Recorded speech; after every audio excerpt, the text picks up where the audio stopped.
La guérison chamanique s'effectue par un travail subtil, dans des mondes souvent invisibles.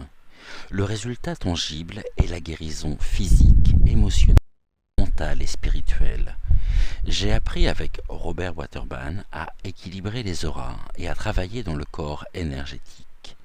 C'est un travail basé sur des connaissances que décrit Barbara Brennan dans son livre Hands of Light et qui remonte à des temps immémoriaux, même si, aujourd'hui, la terminologie et l'approche évoquent plutôt la démarche scientifique. J'ai appris à sentir ce qui empêchait le corps énergétique d'être parfaitement harmonieux. Cette notion de corps énergétique est maintenant de plus en plus acceptée dans le monde médical du fait du nouveau paradigme. Le professeur Régis Dutheil et sa fille Brigitte se sont attachés à le démontrer avec un langage scientifique et philosophique de haut niveau. Les médecines orientales traditionnelles utilisaient déjà de manière empirique ces notions. Le docteur Chopra a, de son côté comme nous l'avons vu, utilisé les notions de la médecine ayurvédique pour faire le lien entre cette pratique indienne et nos connaissances contemporaines. Notre esprit cartésien est heureux de les voir expliquer. Comme le dit le professeur Dutheil, notre univers sous-lumineux n'est qu'une projection holographique de l'univers fondamental, de l'information et de la signification. Cette projection s'effectue par l'intermédiaire du cortex, qui agit comme un filtre en ne laissant passer qu'une toute petite partie de l'information et de la signification disposée, suivant des séquences causales dans un temps anthropique qui s'écoule. Toute maladie, qu'elle soit somatique ou mentale, apparaîtra comme une distorsion de la projection holographique, mais qui peut avoir son siège soit au niveau superlumineux, soit au niveau du champ électrique intermédiaire. Comparons l'organisme humain à un tissu. Ce dernier est soumis à un certain moment à un ensemble de forces d'action en provenance de l'autre côté du mur de la lumière. Sous l'influence de ces forces, le tissu se perce et présente un ensemble de trous. La médecine traditionnelle sait, si l'on peut dire, concentrer sur ces trous en cherchant à les boucher. La véritable solution consisterait à remplacer le tissu troué par un tissu intact, c'est-à-dire par modifier la projection d'un hologramme défectueux pour lui substituer un hologramme en parfait état. C'est pratiquement ce que fait cette approche de l'équilibrage de l'aura.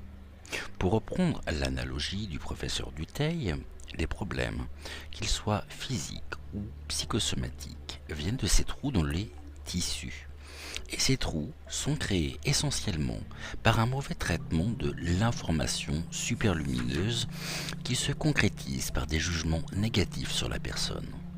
Tout jugement a un pouvoir corrosif dont on ne mesure pas la portée quand on n'est pas familiarisé avec ce travail. Ayant appris à sentir ce tissu énergétique, je peux voir parfois des masses figées, des blocs cristallisés qui empêchent le tissu de se refermer. Normalement, les informations circulent librement par la trame du tissu, mais si nous les transformons en jugements négatifs vis-à-vis de nous-mêmes, elles deviennent une masse trop importante pour passer normalement à travers les mailles de cette trame et abîment le tissu. Cela forme un cancer dans notre trame psychique qui pourra éventuellement se traduire plus tard en cancer physique ou toute autre maladie. Le travail que je fais consiste donc à restaurer cette trame en aidant la personne à transformer son jugement en acceptation, et cela par le biais du processus du pardon, afin que la danse de la vie s'exprime dans le corps énergétique. Le pardon consiste en effet à donner de l'amour rétrospectivement, et l'amour est le vrai pouvoir de guérison. Nous pouvons donc guérir le passé, réparer le trou noir. Je me souviens de cette jolie jeune fille de 18 ans, Sylvie. Elle avait failli se suicider 2 fois et sa mère, désespérée, vint me voir avec elle sur recommandation d'une autre thérapeute. Je commençai à explorer le corps énergétique de Sylvie et l'encourageai à voir sa trame avec moi. Très vite, elle sut se mettre dans un état de conscience différent.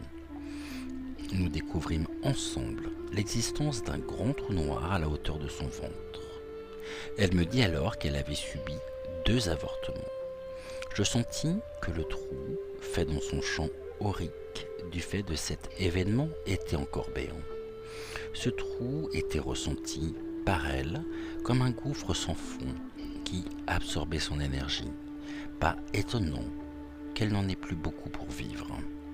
Je passais quelque temps à parler avec elle de cet événement et à lui donner une vue différente, holistique, du processus de l'avortement. Certaines âmes ne sont pas encore totalement prêtes à s'incarner. Elles ont besoin de se rapprocher de notre champ de vibration humain. Elles font donc un petit tour pour rien, comme diraient les enfants. Elles ont besoin de se réincarner dans le sens, reprendre contact avec la chair, mais ne sont pas nécessairement prêtes à mener une vie humaine. La femme qui avorte participe avec cette âme à ce processus cosmique de réentrer dans l'atmosphère humaine. Laisser la responsabilité entière de ce processus à la femme qui y participe librement mais inconsciemment en général, la rend coupable et parfois lui donne l'impression qu'elle s'est coupée de la vie alors qu'en fait elle participe à la danse du chaos. Seulement, elle n'en voit pas tous les entrechats. La société nous coupe parfois de nos relations avec un plus grand tout en voulant nous imposer une morale uniquement basée sur l'individu qui oublie alors qu'il est relié à de multiples champs d'énergie qu'il ne peut pas toujours connaître consciemment. J'ai dû moi-même confronter cette danse de vie et de mort du chaos avec la mort de mon premier bébé à l'âge de 15 jours. Cela n'a pas de sens, me disais-je, de donner la vie pour qu'elle soit reprise si vite. Je me révoltais contre Kali, la déesse indienne de la transformation, symbole de mort et de destruction. Mais après, je pus renaître un nouveau moi que je ne connaissais pas. J'avais accepté le chaos. Nous plongeâmes donc dans le gouffre noir à la hauteur de son ventre et fîmes ensemble un voyage chamanique. Enfin, quelqu'un l'accompagnait. C'était évidemment la première fois. Nous découvrîmes les esprits des bébés jamais nés qui communiquèrent à Sylvie qu'ils avaient besoin de quitter son corps où ils se trouvaient enfermés. Ils regrettaient aussi que l'on n'ait jamais honoré leur passage en essayant uniquement de se débarrasser de leurs manifestations physiques. Sylvie créa donc, dans le monde du rêve, l'enterrement qui n'avait jamais eu lieu. Dans la réalité moderne, les fœtus sont discrètement subtilisés et aucun rituel n'est proposé aux femmes qui avortent. Nous effectuâmes aussi un travail de pardon sur les jugements qu'elle avait portés sur elle-même. Les auto-accusations qu'elle avait créées se révélèrent lourdes. Elle décida de les laisser partir. Puis, alors qu'elle venait de placer les petits bouts de corps dans un cercueil, elle me raconta qu'elle vit arriver 2 anges qui le soulevèrent et l'emmenèrent avec eux dans les cieux. Cela la surprit beaucoup et en même temps la ravit. Le trou noir se referma et elle se sentit à nouveau entière et joyeuse. Je reçus quelque temps après un faire-part de mariage, puis de naissance. À chaque fois que nous nommons ou étiquetons une expérience négative, nous lui donnons un poids suffisant pour qu'elle puisse percer le tissu énergétique qui nous entoure et nous gelons l'expérience qui n'est au départ qu'une manifestation vibratoire en un bloc figé qui ne change plus. Nous créons littéralement une cristallisation que certains peuvent appeler névrose dans notre tissu de lumière. Il est donc important de savoir redonner de la flexibilité à ces cristallisations. Dans un contexte non chamanique, mais visant au contraire à s'intégrer dans le courant classique de la psychologie américaine, est née une nouvelle approche tout à fait intéressante, le EMDR. Elle permet de désensibiliser extrêmement vite, en une seule session parfois, les victimes de traumatismes émotionnels divers. Je l'ai expérimenté avec succès et j'utilise souvent cette technique qui apporte des résultats durables. Développée par le docteur Francine Shapiro, cette approche est enseignée depuis quelques années aux professionnels de la santé et aux psychothérapeutes. Le MDR peut se définir comme un processus de traitement accéléré de l'information. Il permet au cerveau d'intégrer l'événement traumatique en réduisant la cristallisation qui s'est effectuée dans le corps émotionnel et dans le corps mental. Cela se traduit par la transformation du jugement que l'on a porté involontairement sur soi-même ou sur la situation qui a provoqué le traumatisme et qui nous empêche, par la suite, d'agir comme nous le souhaiterions. Une autre manière, sans doute plus physiologique, d'envisager le pardon. La technique consiste essentiellement à bouger les yeux rapidement, d'un côté à l'autre, tout en maintenant les éléments du traumatisme présents à la conscience. Le protocole d'intervention est très précis. Un groupe de formateurs volontaires est allé récemment l'enseigner aux thérapeutes serbes et croates. Dans 95% des cas, la scène traumatique perd son impact émotionnel sur la personne, qui est alors invitée à reformuler à propos de l'événement une conclusion qui sera positive ou au moins neutre. Le fait que le processus soit si rapide, il intervient en une séance, et qu'il se fasse si naturellement, doit-il le rendre suspect? Je crois pour ma part à la possibilité de changements profonds immédiats. Si l'on change la position d'un aiguillage, un train entier peut prendre une autre direction. J'utilise aussi l'analogie suivante. On pourrait comparer les éléments d'information contenus dans le traumatisme à des petits cailloux qui se seraient coincés dans l'entonnoir d'assimilation de la perception. Ils n'ont pu être classés dans les catégories habituelles de notre expérience. C'est pour cela qu'ils continuent à interférer de manière autonome dans notre conscience sans pouvoir être contrôlés. Le processus fait bouger volontairement les yeux comme ils le font naturellement dans la phase de rêve du sommeil. REM, Rapid Eye Movement. Cela permet de secouer légèrement l'entonnoir, encore une fois il s'agit ici d'une métaphore, afin que les petits cailloux ou éléments d'information puissent s'écouler dans l'entonnoir et enfin trouver leur place dans l'organisation cérébrale. On ne sait pas encore expliquer pourquoi ni comment ça marche, de l'aveu même de l'Institut qui dirige les formations dans cette technique. Mais cela a permis déjà de soulager des dizaines de milliers de vétérans de la guerre du Vietnam, des victimes de viols ou des tremblements de terre de Californie.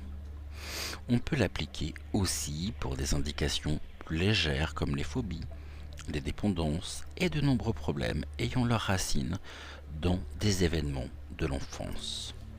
On peut comprendre cette réorganisation de l'information comme un processus de différenciation, de réduction naturelle d'un bloc émotionnel en éléments cognitifs. Cela amène à la compréhension de la différence entre jugement et discernement, une distinction importante que j'établis toujours dans mes ateliers. Jugement et discernement. Cette distinction m'a fait éviter beaucoup de bêtises. Le discernement est d'abord l'art d'exercer au mieux nos sens, instruments de notre perception qui, comme nous l'avons vu, sont de toute façon relatifs.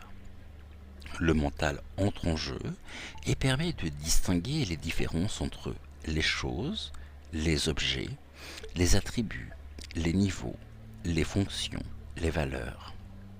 Cela s'arrête là. Le discernement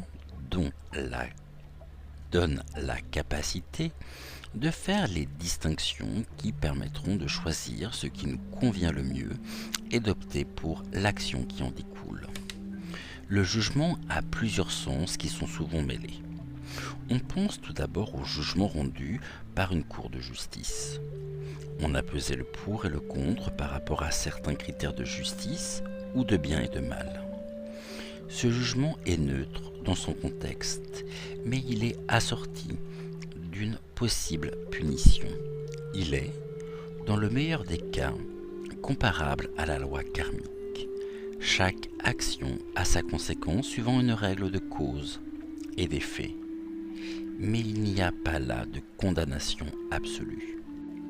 Malheureusement, le plus souvent, le jugement a un caractère de critique, dans le sens non pas d'évaluation mais de condamnation négative. C'est ce sens-là que je veux opposer au discernement. Vois-tu, m'avait dit le maître de danse, il faut distinguer entre le blanc, le rouge, le noir, le jaune. Ils font partie de la roue de médecine où ils ont chacun leur place et leur rôle. Qui peut dire que le rouge est mieux ou moins bien que le blanc? Ils sont différents et ils ont chacun son pouvoir propre. Chacun d'eux peut opérer sa magie quand le vent souffle dans sa direction. J'avais demandé, mais il faut bien parfois juger les choses, juger les hommes, sinon la société irait à volo. Les lois des hommes ne sont pas toujours créées en rapport avec les lois cosmiques, ni même parfois avec les lois naturelles. Elles font plutôt le jeu du pouvoir de ceux qui les rédigent.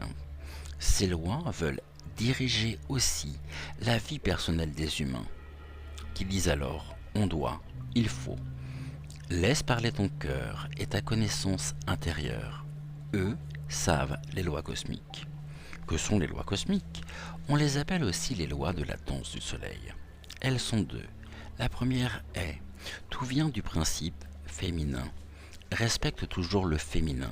La seconde est « tu ne feras rien qui pourra faire du mal aux enfants, jusqu'à la 7e génération.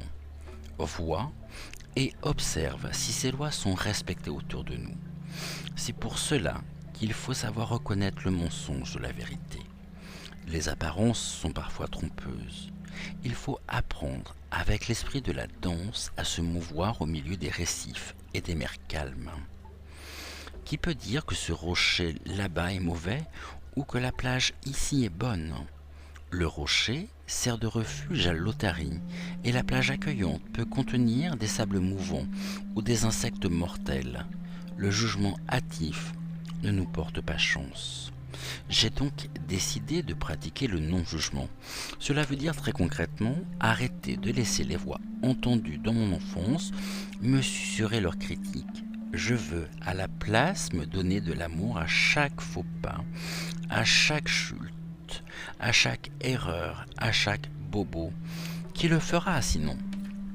En pratiquant ce non-jugement, j'ai découvert que c'était le secret de l'invulnérabilité aux maladies, aux émotions négatives, aux croyances destructrices. C'est ce qui permet de ne pas détruire la trame du tissu de notre projection holographique. Au contraire, l'acceptation est ce qui la maintient en bon état. L'histoire qui suit est la démonstration de ce principe. Le pardon minute. Adzista, centre de transformation personnelle basé en Angleterre, organise des séjours en Grèce au bord de la mer, dans une île à l'est d'Athènes. Des paillotes toutes simples au bord de l'eau et des douches en plein air font revivre aux citadins un contact direct avec la nature, une sorte de Club Med à ses débuts. Des ateliers variés sont proposés aux participants et j'ai été invité il y a quelques années à offrir mon enseignement dans ce cadre de rêve. Une semaine sur la roue de médecine amérindienne et une autre d'initiation des femmes dans leur pouvoir féminin. Sachant que je suis très sensible au pouvoir des lieux, un des organisateurs me fit découvrir un site en haut d'une colline avoisinante qui contient une roue parfaite. Cet espace servait aux paysans à battre les céréales en faisant tourner des ânes autour d'un axe central. L'espace est tout à fait plat et forme un cercle parfaitement dégagé. Je sentis que c'était un lieu très ancien de rituel qui, après être tombé en désuétude, avait été récupéré par les paysans locaux. Il convenait donc parfaitement pour l'enseignement de la roue. J'acceptais volontiers d'emmener mon groupe travailler dans ce site merveilleux. Un sentier rocailleux et escarpé nous y menait en 15 minutes d'une marche plutôt raide. J'étais absolument ravi de ce cadeau inespéré. À la tête du petit groupe, je me sentais bondir comme une chèvre. La vie bouillonnait dans mon corps. Je trouvais que vraiment j'avais attiré les bontés divines, et au lieu de remercier les esprits des lieux qui nous avaient appelés, je me mis à me sentir très spécial. Trop spécial sans doute. Mon ego ne se sentait plus de joie. Et comme le corbeau de La Fontaine, je voulus montrer non pas ma belle voix, mais mon agilité. Le camembert chut comme dans la fable, car je glissai sur une pierre et me tordis violemment la cheville. La douleur me parvint illico, fulgurante. Elle rejoignit les douleurs nombreuses infligées à cette cheville déjà accidentée à plusieurs reprises et restée vulnérable. Un processus interne se mit en branle et mon témoin intérieur observa toute la scène qui sembla se dérouler sur un temps infini alors que, de l'extérieur, cela ne prit que quelques secondes. Flûte, c'est trop bête, ma cheville va encore souffrir. Je me souviens de ces 2 semaines clouées au lit il y a 10 ans. Ma cheville était si enflée, si violette, que je ne reconnaissais plus ma propre jambe. En un éclair, je revis les douleurs et difficultés à travers lesquelles m'avait fait passer cette blessure. Oh, je redevins prisonnière de mon passé, et si je le laisse faire, il va créer mon futur proche. Hallucinant ce drame à venir. Je suis fort tenté de me prendre violemment à partie. Imbécile, tu n'as pas fait attention où tu marchais. Tu es encore tombé dans la trappe de l'ego qui pense qu'il a créé tout seul la situation au lieu de remercier l'esprit qui crée la danse de l'instant. Pour qui te prends-tu, ma pauvre Maude? Je me sens sur le point de proférer ce jugement bien négatif sur moi. Je le sens, là, au bord de mes lèvres frémissant de douleur. Mon seul salut est de laisser mon corps de rêve prendre le relais. Il part et m'emmène à la lisière d'un précipice. Là, je vois clairement le choix qui s'offre à moi. D'un côté, je peux me laisser absorber par ce gouffre de drames et de catastrophes qui semble correspondre à la juste rétribution de ma faute. D'un autre côté, je peux décider dans la seconde de me pardonner mon erreur, de ne pas lui accorder d'importance, car précisément, c'est à mon ego que j'en donnerais si je prenais cette broutille pour une affaire d'État. Il est temps d'inverser le courant et de lâcher la prise que j'ai encore sur ce passé ou que ce passé a encore sur moi. Je souris avec l'indulgence de la mère qui voit son enfant de 2 ans continuer à jeter sa cuillère pour voir combien de temps l'adulte complaisant voudra bien jouer à son jeu. L'adulte sait qu'il s'agit d'un apprentissage pour l'enfant. Pourquoi en ferait-il un drame et appellerait-il faute ce qui n'est qu'un exercice? Une erreur est éphémère, mais l'appellation de faute la cristallise en une position permanente et figée, bien loin de la danse de vie que me décrivait le maître de danse. La douleur a été perçue dans mon corps physique, mais je sais que l'enregistrement véritable et permanent de cette erreur ne peut se faire que dans mon corps émotionnel, avec l'émotion négative qui accompagne la douleur, et surtout dans mon corps mental, qui est l'espace psychique qui renferme tous mes jugements et mes croyances. Il ne tient qu'à ma conscience de les laisser glisser à la surface de ces corps-là, sans leur permettre de les pénétrer. Je laisse partir mon émotion, le ressentiment vis-à-vis de moi-même. Je ne retiens pas le jugement contre moi. À la place, je note ce qui se passe comme un arbitre impartial, car je veux me souvenir de l'événement pour ne pas le répéter. Je sais en tout cas que je n'ai pas besoin d'en subir les conséquences. Je ne me condamne pas. Je me fais un grand sourire et ouvre mon cœur à l'enfant intérieur de moi, à l'intérieur de moi qui vient de se faire mal. Je lui donne tout l'amour et l'indulgence qu'il réclame, sans restriction aucune. Je sens mon fond se remplir de tendresse et se redresser comme une fleur assoiffée que l'on vient d'arroser. Tout ce processus s'est déroulé en 1 à 2 secondes. Le temps peut prendre une dimension totalement différente lorsque l'on rentre dans la blessure pour savoir, à la manière du chaman, la dissoudre ou la transformer. Je réalise que ma cheville a besoin d'un moment de repos, je le lui accorde. Je fais signe au groupe de me dépasser. Quelques minutes plus tard, je pose mon pied par terre et recommence à marcher avec respect et déférence. L'articulation se remet à fonctionner et une sensation différente se met à habiter ma cheville. De la douleur, je suis passé à l'engourdissement, puis, petit à petit, je sens le plaisir de la marche m'habiter à nouveau. Je retrouve ma cadence et mon attention se fixe alors sur la cérémonie de la roue de médecine que nous allons vivre ensemble. Le soir, je me fais un massage avec des huiles essentielles et le lendemain, je n'ai aucun signe d'entorse. La douleur n'est plus qu'un souvenir éphémère. Depuis cet événement, je m'efforce de mettre ainsi en pratique les principes du pardon immédiat. Cela n'est pas évident et requiert une attention permanente.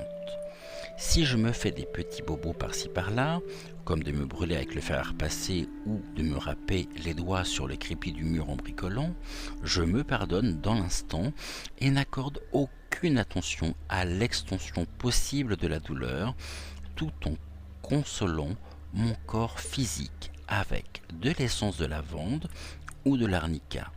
Jamais cela ne dure plus d'une journée. Aucune infection ne se développe. Je n'ai pas eu la grippe ni aucun rhume depuis plus de 5 ans. Pour cela, je prête une attention permanente et une écoute totale aux premiers symptômes, non seulement dans la première attention, mais aussi dans la deuxième. Je chéris mon corps en lui donnant ce qu'il demande et en lui évitant des stress trop importants. Ce n'est pas toujours facile et je dois parfois sacrifier certains besoins financiers ou sociaux pour le laisser respirer. Si nous ne savons pas vivre cela à l'échelle de notre propre corps, comment s'étonner des ravages autour de nous? Ne saccageons-nous pas ainsi le corps de la terre-mère pour des besoins inutiles et notre obsession du toujours plus? On parle des progrès de la médecine et de l'éradication de nombreuses maladies infectieuses. Comment se fait-il alors que de nouvelles maladies apparaissent tous les 10 ans? De quelle façon continuons-nous à créer des symptômes, des trous dans notre tissu énergétique? Avons-nous changé nos croyances? Savons-nous vraiment mieux nous aimer maintenant qu'il y a 2000 ans? Il serait temps de l'apprendre.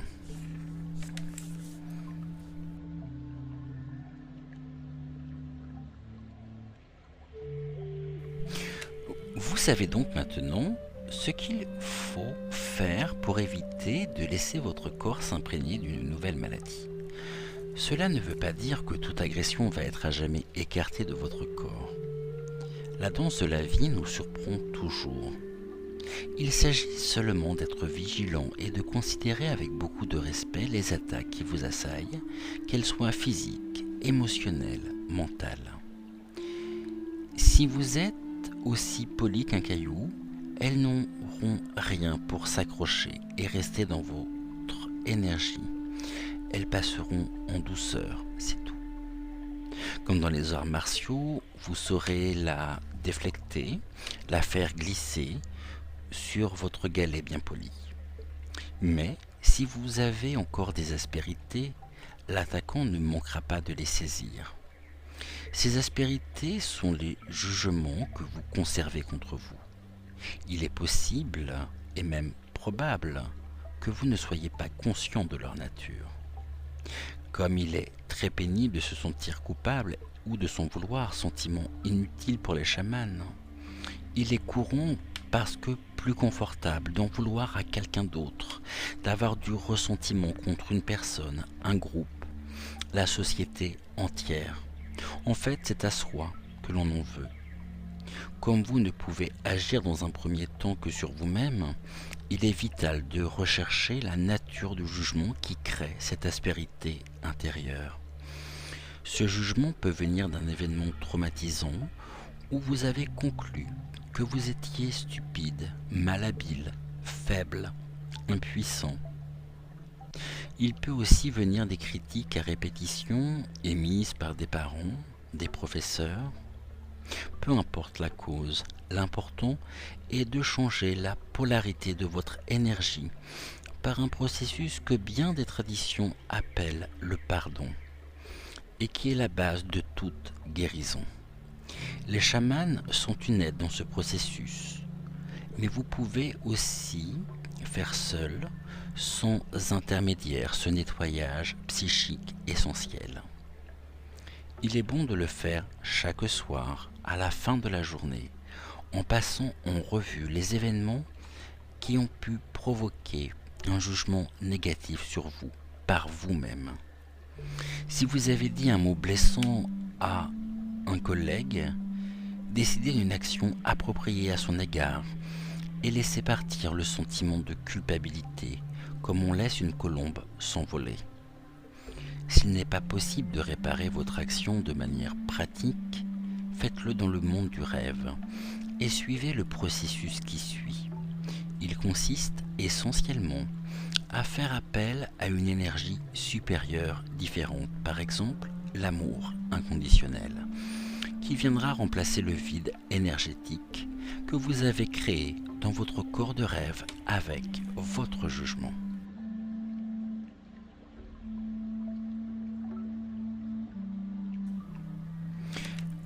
Allongez-vous tranquillement ou mettez-vous dans une position la plus confortable possible, compte tenu de ce qui vous affecte. Oubliez ce qui vous entoure et concentrez-vous sur votre corps, sur votre douleur physique, émotionnelle ou mentale. Laissez-vous ressentir ce qui est là, notez toutes les pensées, émotions, souvenirs que cette douleur évoque.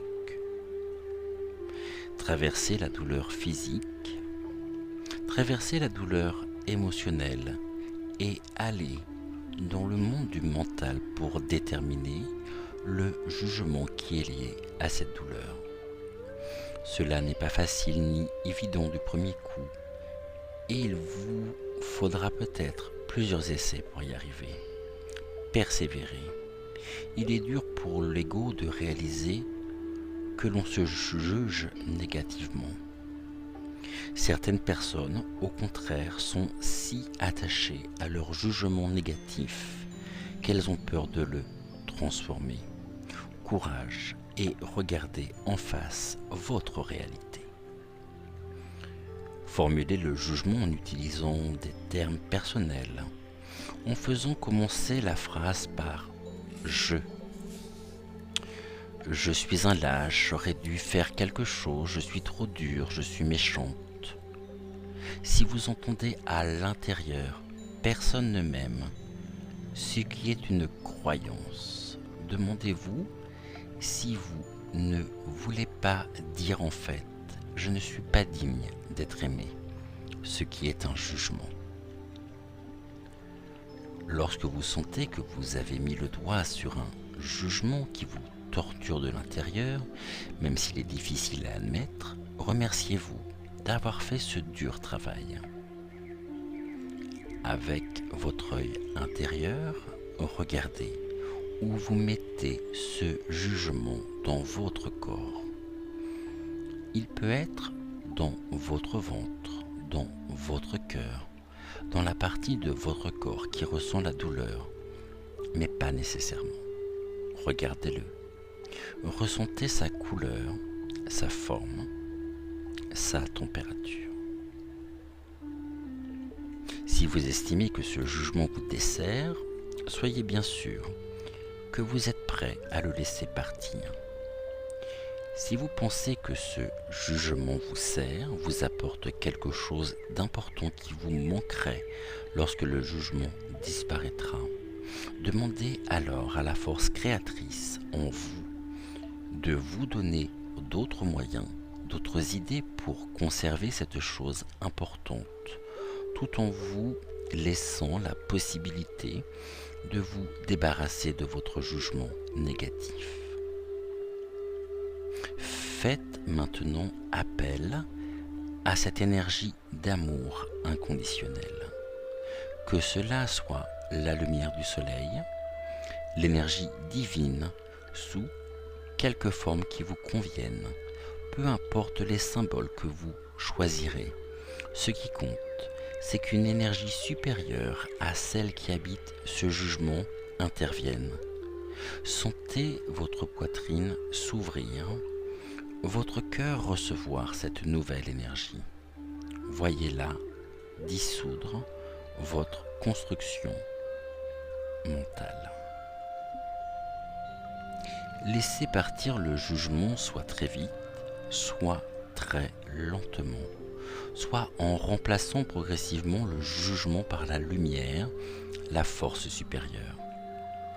Faites confiance à votre sagesse inhérente, à votre corps de rêve qui sait, lui, comment faire cette transformation régie par un principe essentiel, le principe de vie qui tend vers la guérison, vers la réorganisation selon le schéma de perfection interne qu'il connaît. Laissez-le agir. Vous n'avez rien à faire, juste vous ouvrir à sa force. Terminez le processus en silence.